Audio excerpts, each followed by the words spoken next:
श्री राधा करावचितकल्लव वल्लवी के श्री राधा पदांक विलसन मधुरस्थली के श्री राधा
अनंत कृपा करुणा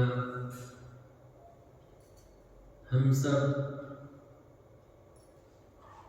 उनकी लीला कथा उनके स्मरण करने का अवसर प्राप्त किए हैं।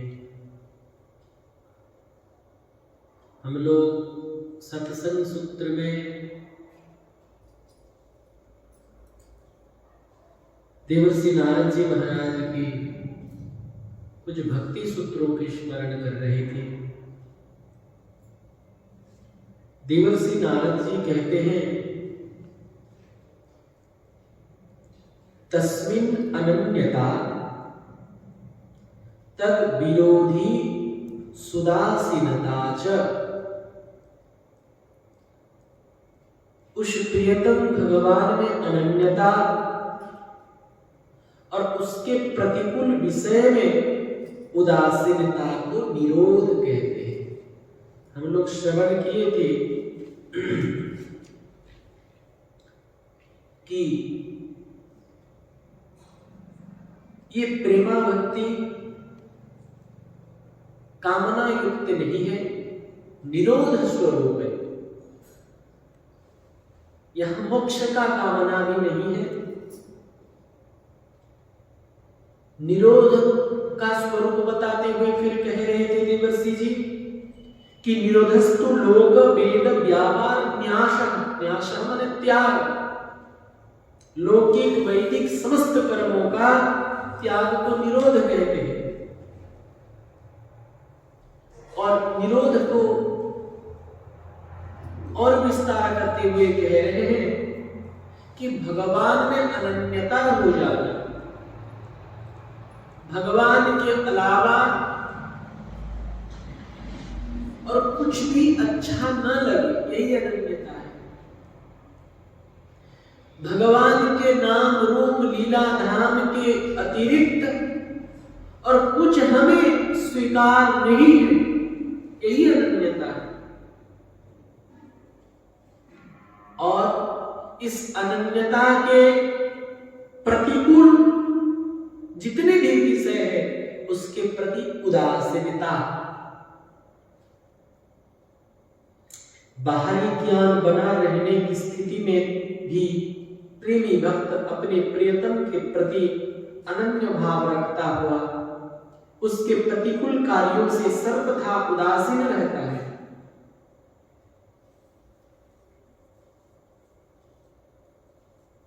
जैसे हम भजन भी गा लेते हैं, भजन भी सुन लेते हैं और फिल्मी गाना भी गा लेते हैं, सुन लेते हैं, तो ये अनन्यता नहीं होगा। अनन्यता अर्थात हमारा वाणी गाएगी तो भगवान का भजन गाएगी, और भगवान का भजन भी भगवान के लिए, भगवान का भजन भी भगवान के लिए। अनन्य रसिक प्रभुपति श्री स्वामी हरिदास जी महाराज अपने कुंज में राग आलाप कर रहे थे और बाहर बादशाह अकबर सुन लिया और वाह वाह करने लगा, तो उस राग को गाना ही छोड़ दिया, क्योंकि ये विषय सुन लिया और हमारे बिहारी जी सुनने का योग्य नहीं।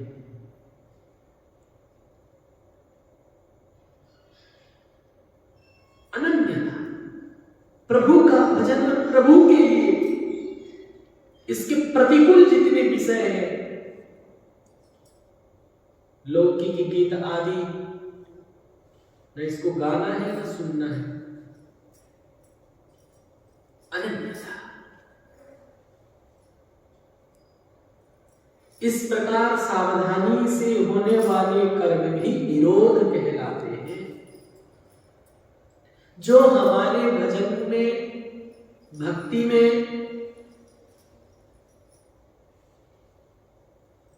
सीधा सीधा कहें तो भजन विरोधी बातें, भक्ति विरोधी बातें, भजन भक्ति के प्रतिकूल वाले सारे समस्त व्यवहार ये त्याज्य है, इसको निरोध कहते हैं।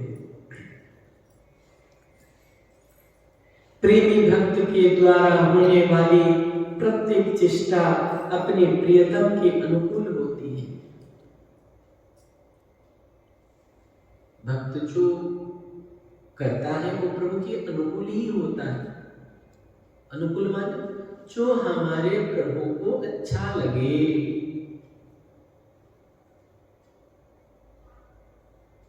जो प्रभु को अच्छा नहीं लगता वो प्रेमी भक्त कभी नहीं करता। प्रभु को क्या अच्छा लगता है कैसे पता चलेगा? किसी संत के मुख से, सद्गुरु के मुख से, शास्त्र से मुख से स्वयं भगवान ही कहलवाते हैं। हम लोगों का आचरण ऐसा ही होना चाहिए।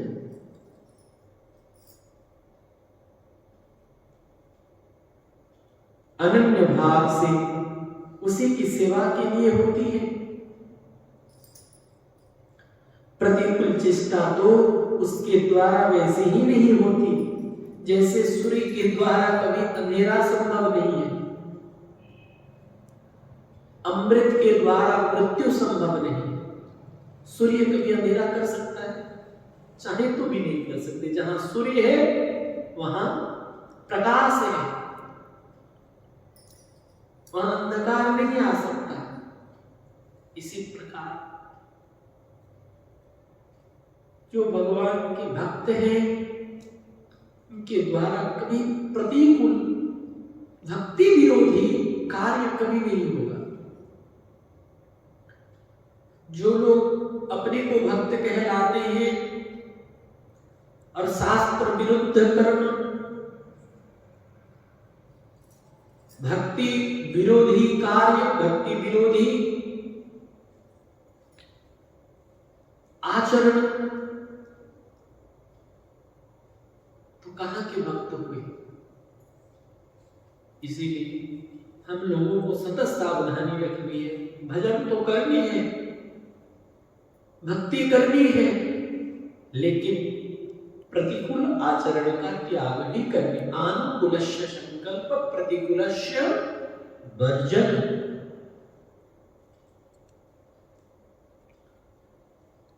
इसीलिए भगवान में अनन्यता हो जाना और प्रतिकूल विषय में उदासीनता हो जाना, इसी को निरोध कहते हैं। तो अनन्यता किसको कहते हैं? अन्याश्रयाणाम त्यागो अनन्यता।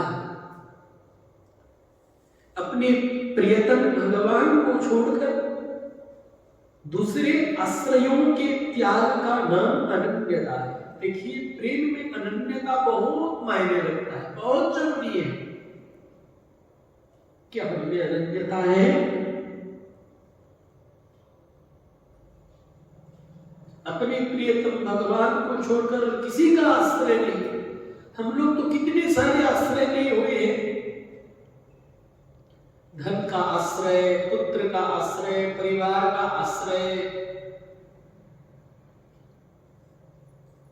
मान सम्मान का आश्रय, पद प्रतिष्ठा का आश्रय,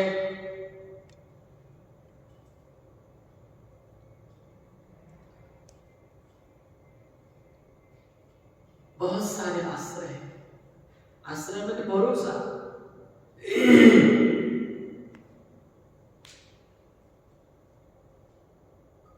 ये भी भरोसा तो केवल केवल प्रभु से।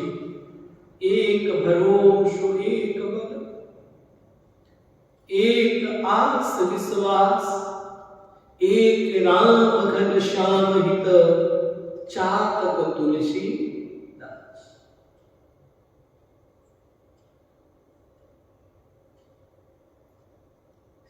जाऊं कहाँ तजी चरण तुम्हारे, काको नाम पतित पावन जग के ही अति दीन प्यारे। जाऊं कहाँ तजी चरण तुम्हारे।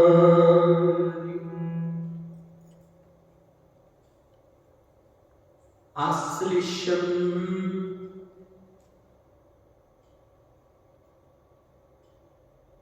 आश्लिष्य, मुझे मेरे प्रियतम प्रेम से आलिंगन कर ले, अथवा पादरताम विनष्टुमा, पैरों से उछल कर लात मारकर मुझे भगा ले। आश्लिष्यवा पादरताम विनष्टुमा, दर्शन देकर मुझे कृतार्थ कर दे, अथवा जिंदगी भर दर्शन न देकर तड़पा तड़पा कर मरे।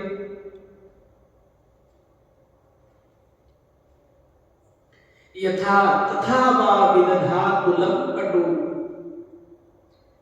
वो जैसे भी है, लेकिन मत प्राणनाथ स्तुषः एव नापरा, कोई मेरे प्राणनाथ है, वही मेरे प्राणधन है। हे श्री कृष्ण, तुम ही मेरे प्राण हो। हे प्रभु, तुम ही मेरे सर्वस्व हो। भगवान को छोड़कर दूसरे का आश्रय, जो त्याग का नाम है, इसी को अनन्यता कहते हैं। प्रेमी भक्त के मन में अपने प्रियतम भगवान के सिवा अन्य किसी के होने की कल्पना ही नहीं होती। हम लोगों के ऊपर कोई विपत्ति पड़ता है,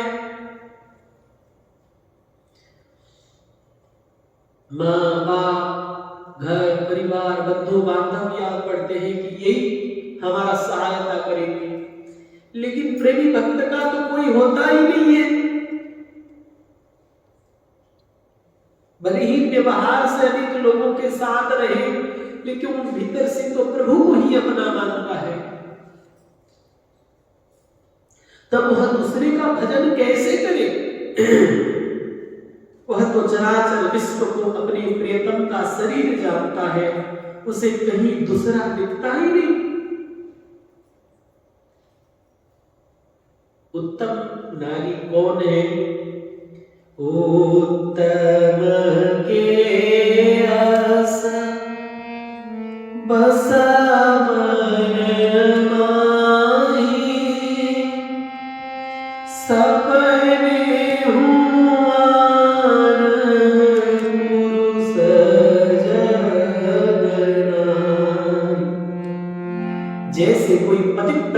स्त्री हो, वो अपने पति के अलावा और किसी को नहीं जानती। इसी प्रकार भक्त अपने भगवान के अलावा किसी को अपना नहीं मानती।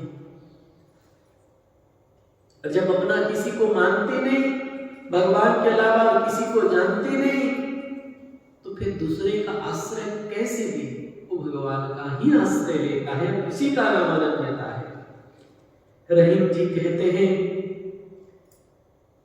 आंखों में प्यारे की मधुर छवि ऐसी समा रही है कि दूसरे किसी छवि के लिए कोई स्थान नहीं रह गया। प्रीतम छवि नैनन बसी, पर छवि कहाँ समा, भरी सराय रहीम लखी, आप पथिक फिर जा।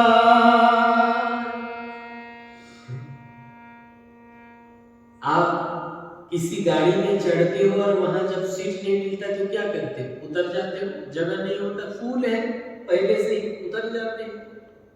इसी प्रकार प्रीतम छवि नैन बसी, हमारे यहाँ खाली है, इसीलिए हम किसी का रूप समा जाता है, किसी का शब्द समा जाता है, किसी का संसार भर के दुनिया भर की चीज हम लोगों में समा रहा है। क्यों? क्योंकि यहाँ खाली है, हम उनको बैठाए नहीं है। लेकिन प्रेमी भक्त तो अपने भीतर अपने प्रीतम प्रभु की मधुर छवि को भर के रखता है, तो फिर दूसरों के लिए जगह कहाँ है? अगर कोई दूसरा दृश्य, दूसरा व्यक्ति, दूसरा स्थान, कोई भी चीज आए तो अपने आप लौट जाता है। वो भीतर अपना जगह जमा नहीं पाता। क्यों? क्योंकि भीतर तो प्रीतम भरे हुए हैं, प्रभु भरे हुए हैं।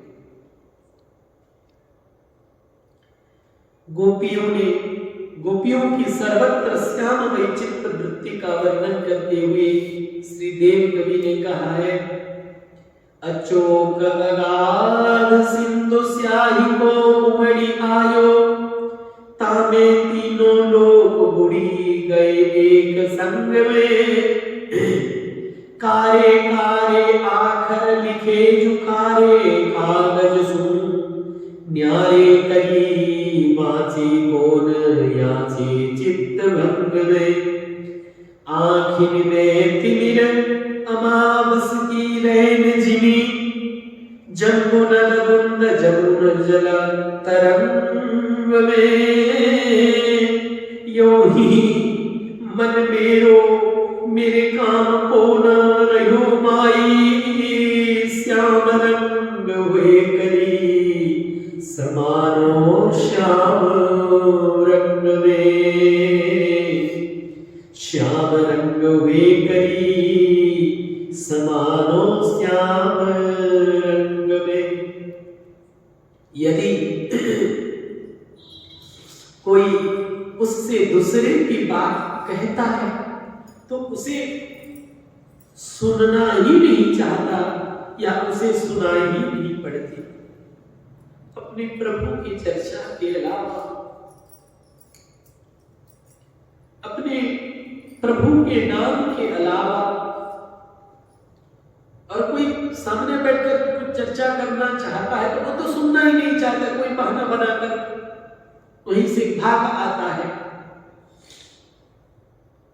और जबरदस्ती कोई सुनाए तो फिर उसे सुनाई नहीं पड़ता। यदि कहीं जबरदस्ती ही सुननी पड़ती भी हो तो उसका मन उधर आकर्षित होता नहीं। शिव जी की अनन्योपासिका पार्वती जी को देव सप्तर्षियों ने महादेव जी के अनेक दोष बतलाकर उनके मन को हटाने और सर्वगुण संपन्न भगवान विष्णु में मन को लगाने को कहा। तब शिव प्रेम मूर्ति भगवती ने उत्तर दिया, जन्म कोटि रगल हमारी बरऊ संभूनत रहु कुमारी बरहु संभूनत रहु कुमारी तजौन नारद करऊ परेसु आपो कहीं सत बार बयेसु। कैसी अनन्यता है।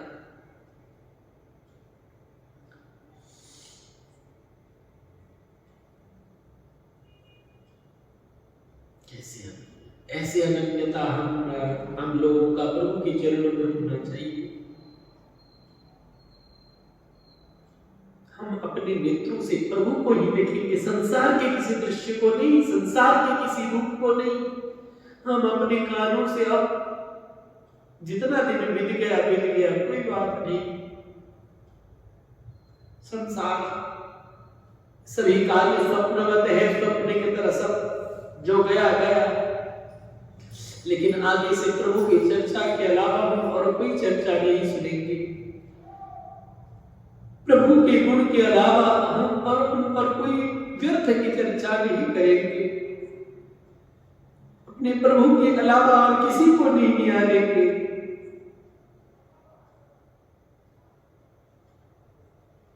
हम अपने जीवन अपने प्रभु के लिए जिएंगे, प्रभु के लिए मरेंगे।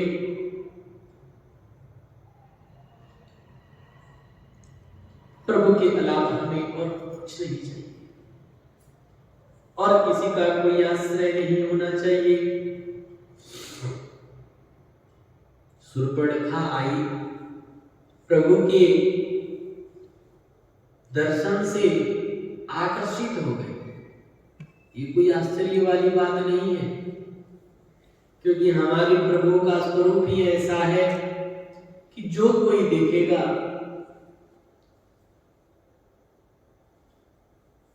कोटि कोटि कंदर्प दर्प दलनीय विग्रह है, मोहित हो जाता है।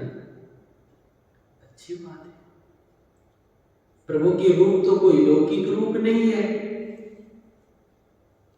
प्रभु के शरीर हम लोगों की जैसा हाड़ मांस का शरीर है नहीं, मलमूत्र का शरीर है नहीं।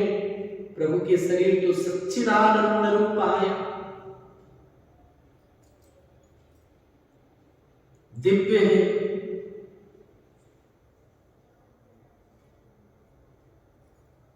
बड़ी सौभाग्यशाली जो शूर्पणखा आई, प्रभु को देखकर आकर्षित हो गई। लेकिन जब राम जी ने लक्ष्मण जी की ओर भेजा तो राम जी को छोड़कर लक्ष्मण जी के पास चली गई। अब लक्ष्मण जी में भी अनन्यता नहीं, लक्ष्मण जी ने भेजा तो फिर राम जी के पास आ गई। इसको कहते हैं व्यभिचारिणी भक्ति। अव्यभिचारिणी हो, भक्ति व्यभिचार कब हो जाती है? जब हम भगवान का भी भजन कर रहे हैं और आश्रय संसार का लिए हुए हैं। ये अव्यभिचारिणी भक्ति नहीं है। अव्यभिचारिणी भक्ति क्या है? बोले जिए मरे जो भी हो, बने तो रघुबर ते बने और बिगड़े तो भरपूर। बने तो हमारे प्रभु से बने, बने न बने जो भी हो, हमारा आश्रय एकमात्र प्रभु है।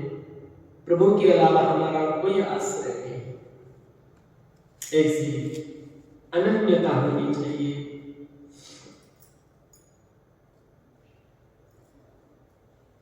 गोपियों ने उद्धव जी से कहा था, जब गोपियों को उद्धव जी ने कहा कि तुम ये कृष्ण के विरह में रोना धोना छोड़ दो, कृष्ण ब्रह्म है, योग साधो, नेत्र बंद करो, आसन लगाकर ध्यान धारण तुम्हारे अंदर भी वही ब्रह्म है, तुम उन्हीं ब्रह्म का ही अंश हो, आदि आदि ब्रह्म चर्चा जब सुनाने लगे तब गोपी जनों ने कहा उधो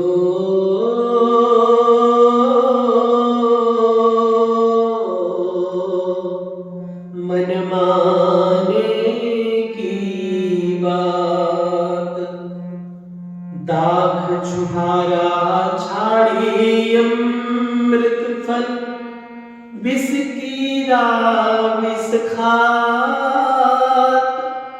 उधो मन माने की बात। जो विष कीड़ा है, जहरीला कीड़ा है, उसको अमृत के फल में रखो तो वो नहीं खाता, वो विष कीड़ा ही खाता क्योंकि उसका मन वही लगा है। जो चकोर दे कपूर को तज अंगार अघात, मधुप करत घर कोरे काठ में बधत कमल के पात, ज्यों पतंग अति ज्यों पतंग हित जानी अपनो, दीपक सो लपटात, सूरदास जाको मन जासो, ताको सोई सुहाग। जिसका मन जहां लग गया है उसी को वही भाता है। इसीलिए हे सुधीजन, हम अपने मन से प्रभु का ही स्मरण करें, प्रभु का ही दर्शन करें, प्रभु के चरित्र ही सुने। क्यों? क्योंकि हम जो देखेंगे, जो सुनेंगे, जिसकी चर्चा करेंगे, मन वही लगेगा। अगर कहीं गलती से संसार को देखकर, संसार को सुनकर, संसार की चर्चा कर मन संसार में फंस गया तो भयंकर भयंकर दुख है संसार में। इसीलिए सच्चिदानंद स्वरूप प्रभु में हम अपने मन को लगा लें, जिससे प्रेमी भक्त एकमात्र अपने प्रियतम को ही जानकर, उसी को सर्वस्व मानकर, जैसे मछली को केवल जल का आश्रय होता है, जल के बिना तड़प तड़प कर मर जाती है, लेकिन जीती नहीं है मछली, वैसे ही केवल भगवान का ही आश्रय लेकर सारी चेष्टाएं उसके लिए करें, जो भी करे उनके लिए करे। एक भरोसो एक बल, एक आस विश्वास, एक राम घनश्याम हित, चातक तुलसीदास। वह चातक की टेक की भांति केवल भगवान में ही चित्त लगाए, संपूर्ण रूप से उसी पर निर्भर करता हुआ उसके लिए शरीर धारण करता है। उसका खाना पीना, सोना बैठना, चलना फिरना, लेना देना, दान पुण्य करना, सब कुछ उसी के लिए, प्रभु के लिए। भक्त जो कुछ कर रहा है प्रभु के लिए, खाता भी प्रभु के लिए है, अपने लिए नहीं। क्यों? क्योंकि इसी शरीर से प्रभु की सेवा करनी है और शरीर को चलाने के लिए भोजन की आवश्यकता है, इसीलिए भोजन करता है, स्वाद बुद्धि से नहीं। हम लोगों की दशा तो बड़ी विचित्र है, हम तो स्वाद के लिए खाते हैं, प्रभु के लिए खाए, प्रभु के लिए पिए, तो उसका खाना पीना भी भजन हो जाता है, उसका भोजन करना भी भजन के परिसीमा में आ जाती है। कहां तक? कहीं उसके सोच स्नान भी भजन बन जाता है। क्यों? जैसे हम ठाकुर जी के पारखत, ठाकुर जी के बर्तन को ठाकुर जी की सेवा में अमुनिया बनाने के लिए, लाने के लिए उसका मार्जना करते हैं, साफ करते हैं। इसी प्रकार ये शरीर प्रभु के सेवा में आएगा, इसीलिए उसके पहले शौच हो जाना, स्नान कर लेना, यही भी भजन है, ये भी भजन कहलाएगा।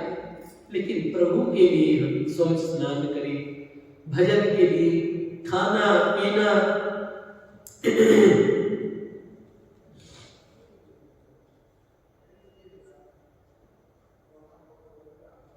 सोना भी भजन है। क्यों? क्योंकि न सोने से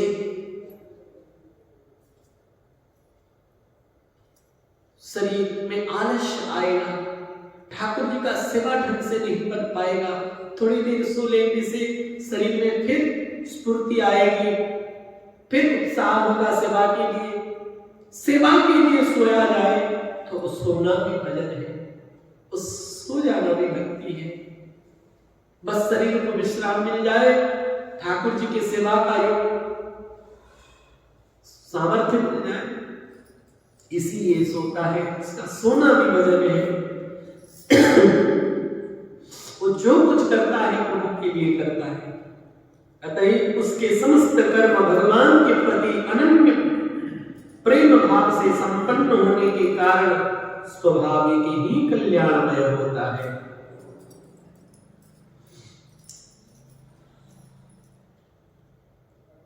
उसका सब कर्म प्रभु के लिए होता है, इसीलिए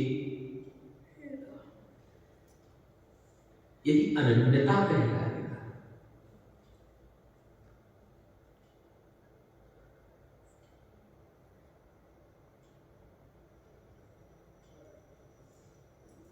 भक्त का सभी कर्म कल्याण स्वरूप है, कल्याणमय है।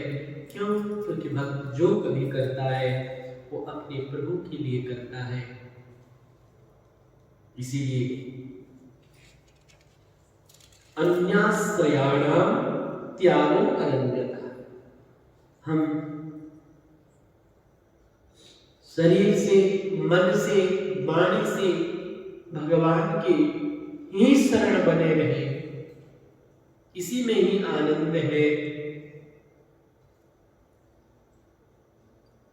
क्योंकि श्री राम शरणम समस्त जगताम रामम विना का गति, रामेण प्रतिहन्यता कलिमलम रामाय कार्यम नमः। रामात्रष्टपिकाल भीम भुजगो रामस्य सर्वं वशे, रामे भक्तिरखण्डिता भवत्व में रामत्वमेव आश्रयः। शरण लेने योग्य केवल भगवान है। शरीर और संसार का शरण जो लिया वो आज तक धोखा ही खाया है, और जो भगवान का शरण लिया उसका बेड़ा पार। हजार उदाहरण है। कौरवों की सभा में द्रौपदी को निर्वस्त्र किया जा रहा था। द्रौपदी पतियों की ओर देखी, राजा की ओर देखी, पितामह की ओर देखी, द्रोणाचार्य, कृपाचार्य, जितने बड़े बड़े गुरुजन थे सबको प्रार्थना करी, लेकिन कोई रक्षा नहीं कर पाए। तो अपने हाथों से अपना वस्त्र को पकड़ कर रखी थी, लेकिन जब द्रौपदी जी को पता चला, लगा कि अब एक ही झटके में ये दुष्ट दुशासन मेरे शरीर से ये वस्त्र को खींच देगा, मैं भी अपना लज्जा का निवारण नहीं कर सकती, तब द्रौपदी जी ने दोनों हाथ उठाकर गोविंद द्वारिका वासी कहकर भगवान को स्मरण किया। और भगवान को स्मरण करते ही भगवान वस्त्रावतार धारण कर लिए, स्वयं साड़ी बनकर द्रौपदी जी का लज्जा का निवारण किया। ये पता नहीं चला कि नारी बीच सारी है कि सारी बीच नारी है। 10,000 हाथी का बल रखने वाला दुशासन थक गया, लेकिन द्रौपदी जी के शरीर से वस्त्र नहीं हटा पाया। ये भगवान के आश्रय का फल है। जब कफ वात पित्त से गड़गड़ाते हुए हम मृत्यु सज्जा में पड़े रहेंगे, उस समय कोई धन काम में नहीं आने वाला है हम जिस धन का आश्रय लिए हैं। उस समय कोई परिवार वाले काम आने वाले नहीं है हम जिनका आश्रय लिए हैं। उस समय तो केवल और केवल प्रभु ही हमें परम गति प्रदान कर सकते हैं। इसीलिए हम सब प्रभु का ही शरण ले लीजिए। भले ही बाहर से हम संसार में रहे, लेकिन आश्रय भगवान का। हम भगवान के हैं।